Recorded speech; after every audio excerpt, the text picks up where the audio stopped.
This is absolutely Essendon. It's our round 7 review, the Anzac Day game. Oh gosh, a lot of nervous tension that still hasn't left my body. I'm still worked up. I didn't sleep very well.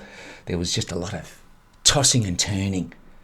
Right, okay, so it's interesting to hear that. Yeah. But I do understand what you're saying, and that was a game for the ages, for sure.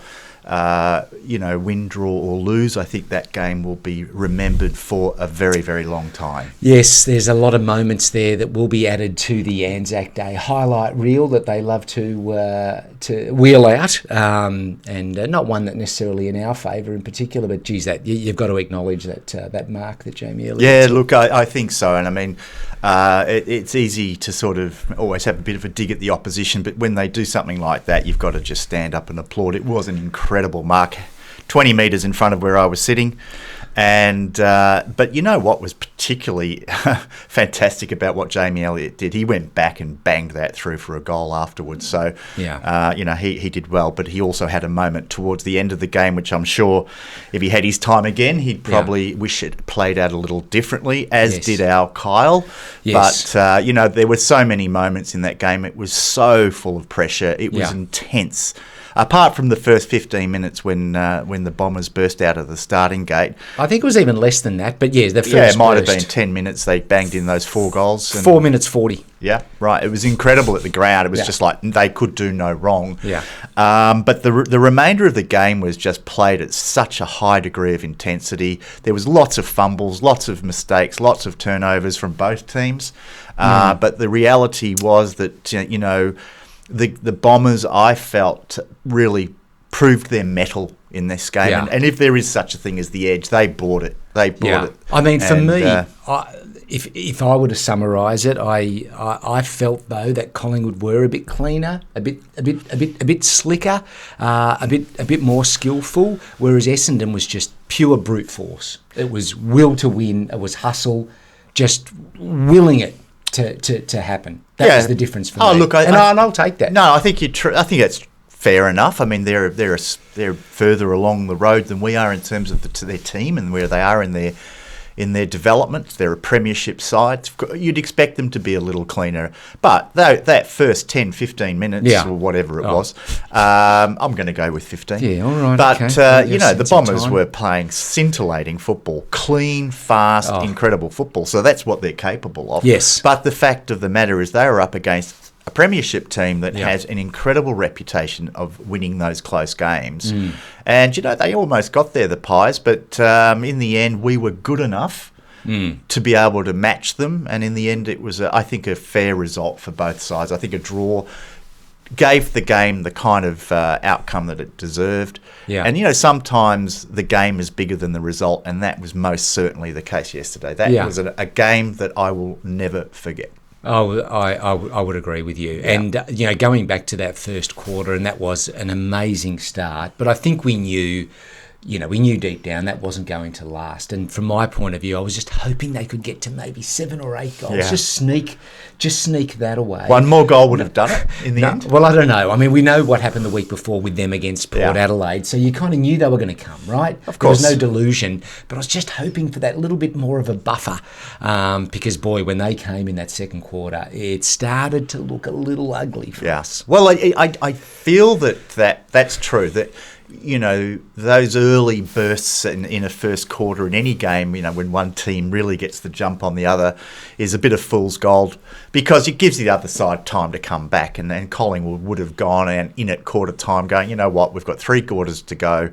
We know what we can do. We're a premiership side. We'll peg them back. And they certainly did that very, very well. Yeah. But to Essendon's credit, they didn't wilt. They didn't shy away. No. And in years past, and most recently last year, I think the result would have been a lot different with the previous versions of this team. There's certainly a lot more steel about the Bombers at the moment. Yeah, I would agree with that. So then in that second quarter, I was really happy to see Draper kick that goal. I felt like he was very satisfied with it, and given the week that he'd had, and he copped a bit of flack and maybe a little from us as well, I was really happy for him to have slotted that great goal. Actually, he roved the ball, you had to control it. Yeah, and he's then almost snapped better it. when he can't think. Yeah. Like he's better when he He's just an takes his instinct player, for head sure. out of it.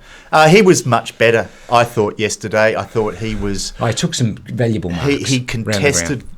all the time, and I mean, he halved most of those contests, Yeah. if not winning them. Yeah. And I think Brad Scott sort of referred to that after the game in terms of Draper's ability to impose himself at the contest was always valuable, to whether it was marking or bringing the ball to the ground for the smaller players. He did that very well, I thought, yesterday. That was his best game for the year, and hopefully he's now got something he can build on for the rest of the season. Yeah, yeah. So in terms of both sides had missed opportunities, and I think the coaches acknowledged that. Do you think one side missed more than the other? I mean, you'd have to say early in the game Collingwood were fluffing their lines. I mean, their kicking at goal was pretty poor, but it kind of balanced out. In fact, I think at the end the scoreline was identical for both teams. Yeah. Look, there's always going to be missed opportunities in games like that. Majacek put a couple out on the full was that the last quarter he did that, or in the second half anyway? Yeah, second half. But I think that's it's obviously a game where everyone is now talking about missed opportunities, and I think that's because of the drawn result. It's always going to come down to whether it was Langford's miss at the end, or whether Jamie Elliott had marked that ball. He dropped a chest mark, which he would have only had to have kicked a point at that stage, and he would have probably done that. So it definitely was a game of missed opportunities, and probably both sides could mount a decent argument to say that they were the team more deserving on the day. I know Zach Merritt was particularly upset about not winning the game in his post-match interview with Brad Scott. He was all about saying, we should play extra time because he wants to be in a winning team.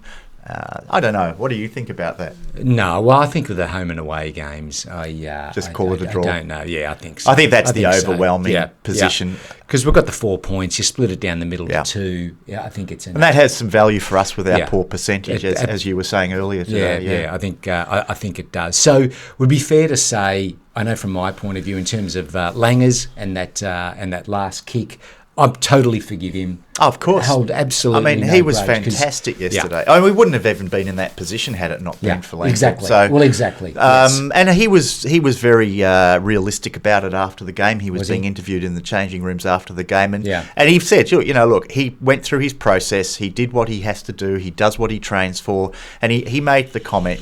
Someone had once said to him, in football, sometimes the great kicks miss, and sometimes the shanks go through for a goal. So as long as you're following your process, he would be prepared to take that opportunity again and again and not shy away from it. So unlucky he didn't score. It would have been a great moment, but who knows? There was probably still about 1.5 minutes left in the game at that stage. Had the ball gone back to the centre bounce, who knows what could have happened from there, because we would have been 5 points in front, but Collingwood might have had the ability to clear the ball from the centre bounce, straight down, score a goal, game over. In the end, maybe... Again, it was probably the right outcome for the match in general. Yeah, I would agree with that. Geez, he's very level-headed, old Langers, isn't he? He really is the Yoda of the team.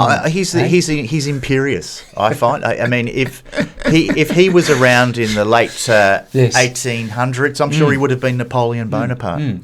Yeah, or 2,000 years ago, he just would have been the oracle, wheeled into the room to ask for advice. Maybe even Jesus, 2,000 years ago. Well...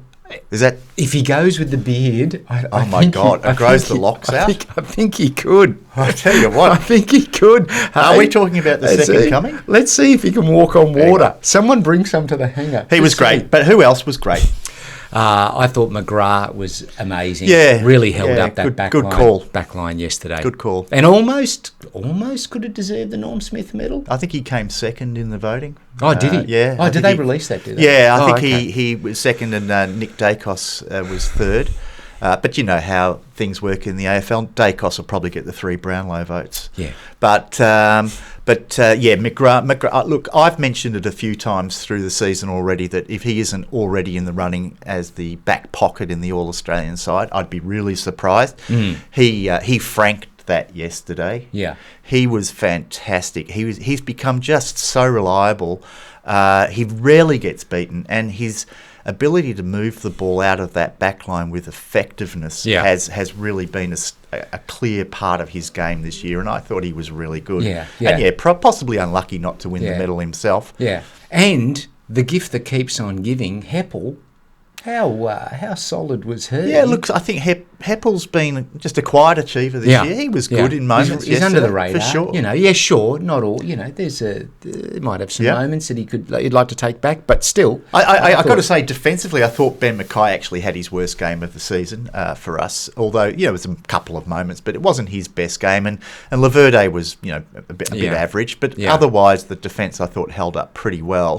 But I do want to make mention of Darcy Parish, and who's copped a little bit from us. Yeah. He has. The old pocket paddock. Yeah, but there were some tackles. He pulled his credit cards out yesterday. He said, I'll get this one, guys. Yes, please. I'll buy it. It's on me. It's on me. And he didn't disappear to the toilet when the cheque came around. No. He did. He stood up, and I thought he was really good. I would agree. And his partner in crime, Zach Merritt, of course. I mean, if Zachy isn't already leading the Brownlow medal count, I will be extremely surprised. He's got to be one of the favourites. If he can keep his form going for the rest of the season, I tell you what, nothing would make me happier than seeing Zach Merritt recognised in that manner. Yes. He has been an absolute champion for us, and he just is getting better and better. And he's, the commentary around him now being the best captain in the AFL for a guy who only a couple of years back was dumped from the team's leadership group. Yes. What does that say? Yeah, there was an interview, I don't know, on Foxtel leading up to the game. Him and Nathan Buckley, who he went to for advice. Interestingly, I didn't know this.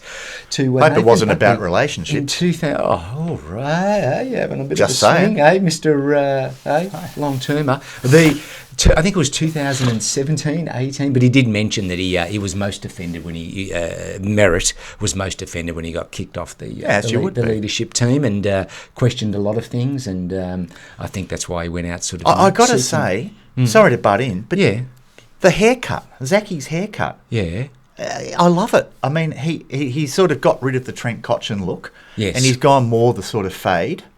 And I reckon it's working for him. He's looking a little bit American History X, to be honest with you. Right. Although we get into trouble when we say that. But you know what I mean. He's got a bit of mongrel about him, Zachy. Maybe he's more aerodynamic with that as well. He could be, but I think he laid 8 tackles. Yeah. 8 tackles. He's not a huge man, but he is a beast. He's a beast at the ball, and God, we love him, and we're so lucky to have him. Incredibly fortunate. And can I ask your opinion on Nick Martin's game yesterday? Because he was moved into the forward line. He was, and made quarter. immediate impact. Yeah. Immediate impact. I thought it was a very solid game. Should he be playing off the halfback line as that kind of quarterback role? Yeah. Or do we get more bang for our buck out of Nick Martin when he's that creative player, moving the ball either into the forward 50 or being in the forward 50? I'm leaning heavily towards the latter. Yeah, I don't know. He's picking up a lot of possessions down in that back line, but I just don't know about the effectiveness of it. Whereas he really made an impact when we needed it. Yeah, didn't he? And that little chip kick to Langford in the last quarter was a moment of clarity and composure. It was beautiful. So Yeah. So and I just think I just want to also maybe, without turning anything into a negative, I just want to suggest that perhaps Benny Hobbs might need to have a little spell in the reserves team. I love the kid. I just think he's got to learn that at this level you don't have 2 opportunities to get rid of the ball. Look, unlike Jamie Elliott, that game yesterday won't go on his highlight reel. That's for sure. He did turn it over a few times. But I love Hobbs. I'm a believer, definitely. But yesterday was not his best work. And you might be right. He was taking the game on perhaps a bit which more I applaud. I love it. I mean, like last year, and he just had so much swagger. It was, and so much poise. And I'm like, what's happened? It actually seems like it's gone backwards. He obviously hasn't gone backwards. He was pretty good last week, I thought, Hobbs. Yeah. But, you're right. His swagger is what's getting him into a little bit of trouble. And I'm sure as a junior, he would have been able to do that all the time. Yeah. But when you're playing in the AFL, you don't get that extra second to make, to sort of move into a different position on the field. You're going to get hammered the minute you try to take that second option. He's got to learn to take his first option. And he'll be fine, of course. I think he's going to be a long-term player for us. But a little spell, and I think Alwyn Davey Jr., who had, I think, 1 possession up to 3/4 time, played pretty well in the last quarter. Yeah. But I think Alwyn is still just not physically ready for the AFL. I feel he's not committing himself too hard to the contest, and probably Kelly needs to build his body, his physique up a bit. Yeah. I suspect those two boys might be making way for a couple of changes. Yeah, for the West Coast game. I think when you consider that, and maybe three or four other players that perhaps aren't necessarily at that level yet, I think that's what makes the result even more amazing. Whereas Collingwood, I think, are a bit more sort of evenly spread in talent. So look, they're not premierships by accident, premiers by accident, are they? So I mean, again, we've got to keep things in some sort of context.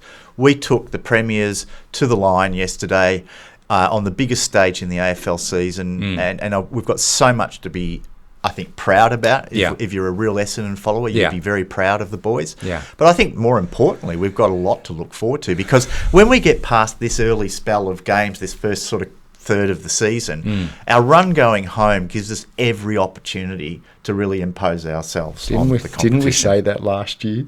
Yeah, but we were wrong.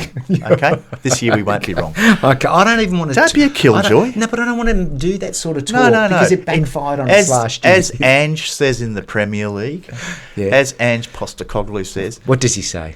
Enjoy the moment, go with it. Have fun with it. Let's get excited. Yes. And let's see where this journey goes. But I'm pretty confident this is going to be a fantastic journey for us. Right. We're on our way. That game showed that the form of the last couple of weeks wasn't by mistake, wasn't an accident. This team has got some grit about it. Yeah. Something that we haven't seen for so long. Yes, I totally agree. Amen to that. Now, I want to talk umpiring. I mean, look, I don't know what your thoughts in general were about it, but I'm just going to drill down to one moment in particular where Collingwood got a double 50. Yeah, right. And that was Kelly in the midst of that, and I think he was sort of too close to the restricted zone. Well, I think the first 50 was pretty contentious. It was, I think, Peter Wright hanging on to the player for a little long. Yeah. And then Kelly was blocking. Yeah, he was too close. He was too close. Whatever. But Kelly said, I couldn't hear you, he said to the umpire, which I believe. Is that a defence? I don't know if it's a defence. I don't think it is, because he's supposed to know the rules. I think so. But I felt for the guy, because he probably couldn't hear what the heck. Look, I mean, to that, I think the Collingwood player fortunately missed the goal, scored a point. Yes. But that point means everything, right? Yeah. So you can pick on free kicks. Free kicks happen every week, but double 50s don't happen every week. And I think there's a reason. I think a reasonable argument to say, we might have been a little bit unfairly dealt with on that one. But again, I mean, Kelly should know the rules. So. But a bit of a bugbear of mine, as you know, is the is umpires and their knowledge of measurements, and 50 metres is one. And I think in that case, I think they may have ripped off the Collingwood guy, probably only offered 36 metres. But then also, obviously, kicks need to be a minimum of 15 metres. And I just saw a series of Collingwood chips, Pendlebury to crisp, this, that, no more than 11.2 metres. Yep. Absolutely no way. And then in the last quarter, at a crucial time, Essendon, of course. No, not 15. All of a sudden, he wakes up. He had the tape Well, you had the out. ultimate measure there. You had two big cocks.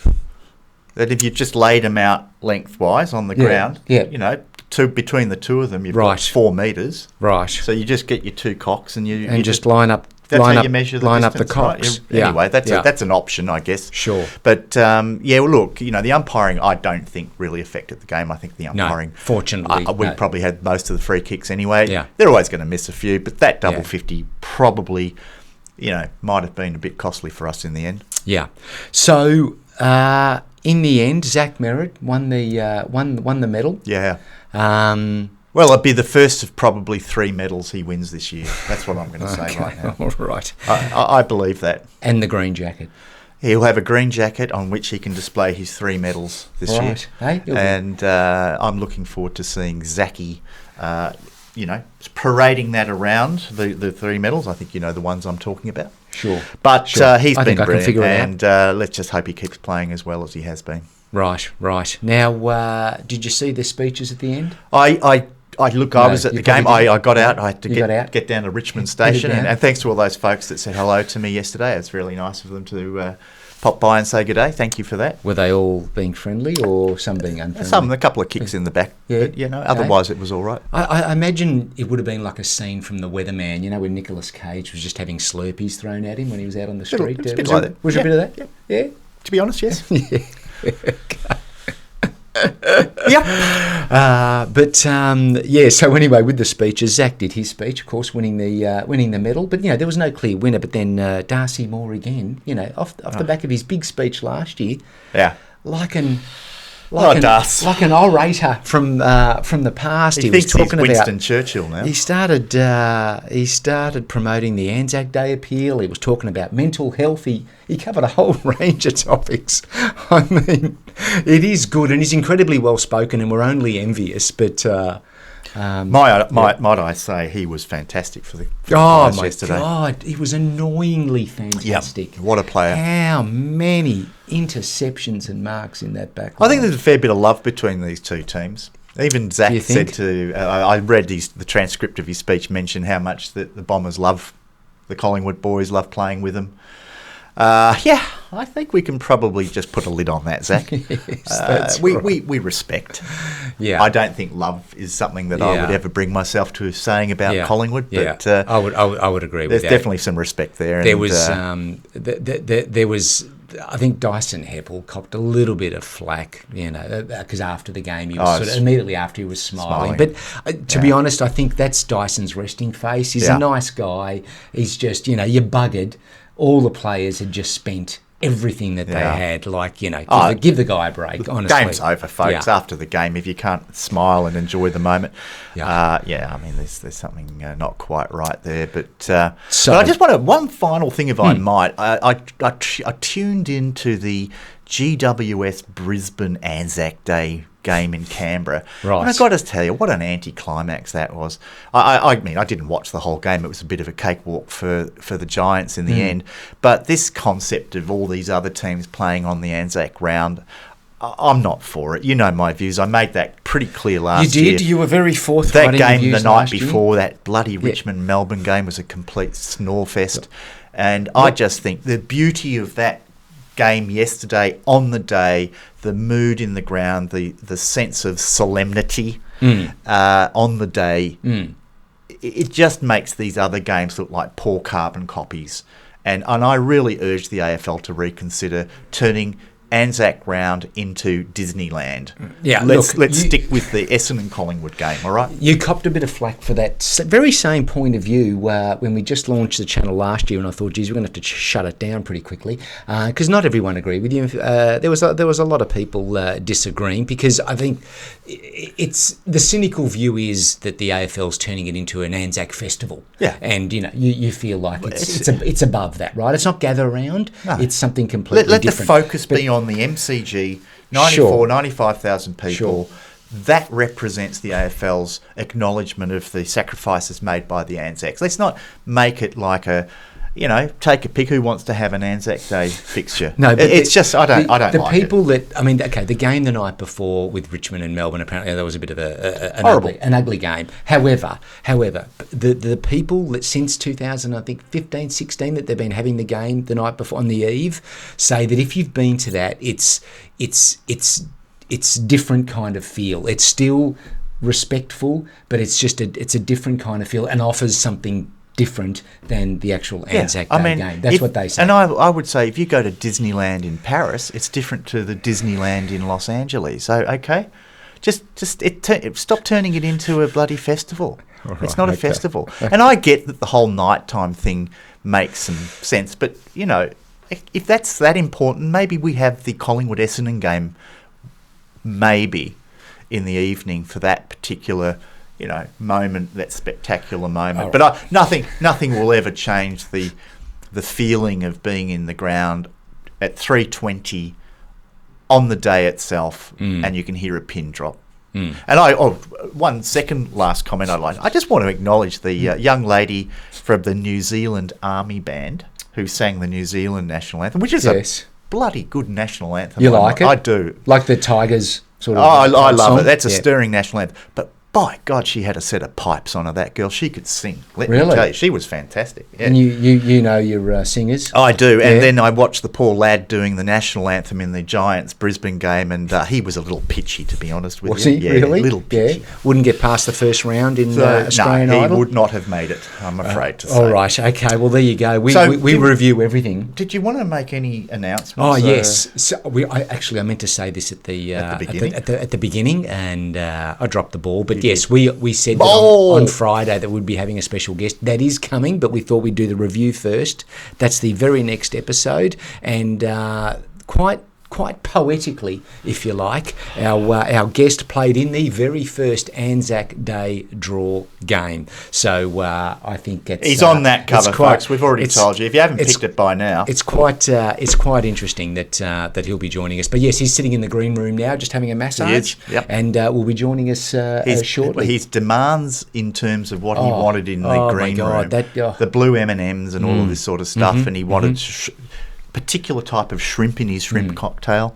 I mean, seriously, some of these guys. Do you know? Because we cover a lot of things, but do you know where that all came about? The blue M&Ms. That was a band, and I forget which band, but they had a whole big range of clauses, and so they decided to put in a clause into their contract that said we want M&Ms in our green room, but we want the blue ones removed. Or whichever I thought colour they it kept was. the blue No, ones. they wanted those removed. Yeah. And so their theory was that whoever was preparing for their arrival, if they saw that clause, they would see every other clause and make sure that all their demands were met. Oh, so it was a test. It was. Yeah. Who was that? Was that like Linkin God, Park or Nine Inch Nails? Yes. Was it Beyonce? I can't remember. I thought No, it wasn't Beyonce. Whitney Houston? It was not. No, not Whitney. Well, you know what she would have No, wanted. it was a male rock band. Rock band. Gee, that's that. Yes, all right. Well, only narrows it down to about 4,500. Someone will know. As always, in our rock astute band. audience, someone will know who that was. Just trying to think who that could have been. All right, the so Hanson brothers. We're on to West Coast next week. I don't know if we'll be doing a preview for that. Not even we raw. We might format. even be on the ground in Perth for that game next week. We might be. Is that possibly. right? Okay. We'll see how we go because the budget doesn't really extend to anything other than a Greyhound bus across the Nullarbor. Exactly. But we shall see how we go because I tell you what, I am somewhat nervous about the West Coast game. Well, because we've come off an atmosphere and an event like that. You just wonder how draining it is. Well, and you've got West Coast. We have the edge. We have the edge. You please let it go. I'm not letting it go. The edge. The edge is the 24th man. How many do we have in a team now? He's the ex. The edge is the difference. Right. This is the edge. Oh God. So without further ado, look All forward right. to seeing you very shortly when we we drop our next very exciting video with a particularly exciting guest, and this for us is amazing. It means we've made it. We'll be doing 60 minutes soon.